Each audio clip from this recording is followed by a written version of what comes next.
प्रदेश विधानसभा चुनाव 2027 को लेकर सियासी तापमान लगातार बढ़ता जा रहा है। दिल्ली में इंडिया गठबंधन की बैठक के बाद एक बार फिर समाजवादी पार्टी और कांग्रेस के गठबंधन की चर्चा तेज हो गई है। अखिलेश यादव ने कांग्रेस को बड़ा दिल दिखाने की सलाह देकर साफ संकेत दे दिए हैं कि यूपी में गठबंधन की कमान उनके हाथ में ही रहेगी। वहीं राहुल गांधी भी दलित, मुस्लिम और अत्यंत पिछड़ा वर्ग यानी ईबीसी को साधने के लिए नया सियासी चक्रव्यूह तैयार कर रहे हैं। ऐसे में सबसे बड़ा सवाल ये है कि अगर दोनों दल साथ आते हैं तो सीट शेयरिंग का फॉर्मूला क्या होगा। दिल्ली में इंडिया गठबंधन की बैठक के दौरान एक तस्वीर सबसे ज्यादा चर्चा में रही। राहुल गांधी और अखिलेश यादव एक साथ बैठे नजर आए।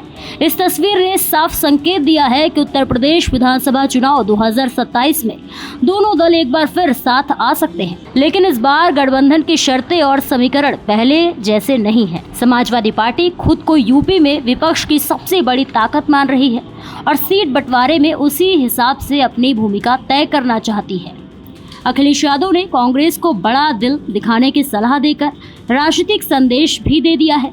उन्होंने 2024 लोकसभा चुनाव का जिक्र करते हुए कहा, समाजवादी पार्टी ने कांग्रेस को 17 सीटें दी थी, लेकिन कांग्रेस सिर्फ 6 सीटें जीत पाई थी। यानी सपा ये बताना चाहती है कि यूपी में बीजेपी के खिलाफ लड़ाई की असली धुरी वही है और विधानसभा चुनाव में सीटों का फैसला भी उसी ताकत के आधार पर होगा। सूत्रों की माने तो समाजवादी पार्टी कांग्रेस को 403 विधानसभा सीटों में से करीब 70 से 80 सीटें देने के पक्ष में है। इसके लिए पार्टी ने पूर्व मुख्य सचिव आलोक रंजन की अगुवाई में सर्वे भी शुरू कर दिया है। फॉर्मूला साफ है, केवल उन्हीं सीटों पर कांग्रेस को मौका मिलेगा जहां उनका मजबूत संगठन, प्रभावी उम्मीदवार और जीत की संभावना मौजूद होगी। सपा हर जिले में कांग्रेस को कम से कम एक सीट देने के विकल्प पर भी विचार कर रही है।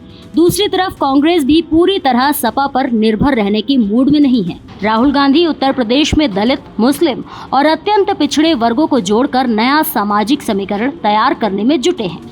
रायबरेली और अमेठी के दौरे के दौरान मीरा पासी की प्रतिमा का अनावरण हो या सामाजिक न्याय का मुद्दा, कांग्रेस लगातार दलित वोट बैंक को साधने की कोशिश कर रही है। कांग्रेस का फोकस खास तौर पर उन अत्यंत पिछड़ी जातियों पर है जिन्हें लंबे समय से राजनीतिक प्रतिनिधित्व कम मिला है। इनमें राजभर, निषाद, कश्यप, नाई और विश्वकर्मा जैसी जातियां शामिल हैं। पार्टी का मानना है कि अगर दलित, मुस्लिम और एबीसी वोटों का एक मजबूत गठजोड़ तैयार हो जाता है तो 2027 में बीजेपी के सामने बड़ी चुनौती खड़ी की जा सकती है। हालांकि कांग्रेस के सामने सबसे बड़ी चुनौती उसका पिछला प्रदर्शन है। 2022 विधानसभा चुनाव में पार्टी सिर्फ 2 सीटें जीत सकी थी। 2017 में सपा के साथ गठबंधन के बावजूद कांग्रेस को केवल 7 सीटें मिली थी। यही वजह है कि अखिलेश यादव बार बार जीतने वाले उम्मीदवारों और मजबूत संगठन की बात कर रहे हैं। अब कांग्रेस पंचायत चुनाव, एमएलसी चुनाव और बूथ स्तर पर संगठन मजबूत करने की रणनीति पर काम कर रही है। पार्टी का दावा है कि उसने करीब 100 विधानसभा सीटों की पहचान की है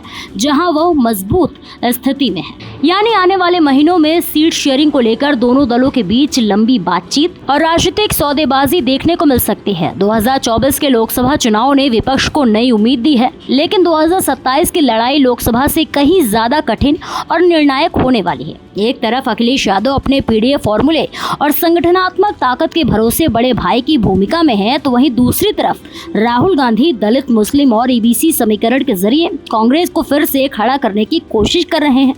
अब नजर इस बात पर होगी कि सीटों की मेज पर किसकी रणनीति भारी पड़ती है और क्या विपक्ष 2024 का प्रदर्शन 2027 में दोहरा पाता है। इस खबर को लेकर आपकी क्या राय है, हमें कमेंट सेक्शन में जरूर शेयर करें और ऐसे ही और भी तमाम खबरों को देखने के लिए देखते रहिए भारत एक्सप्रेस।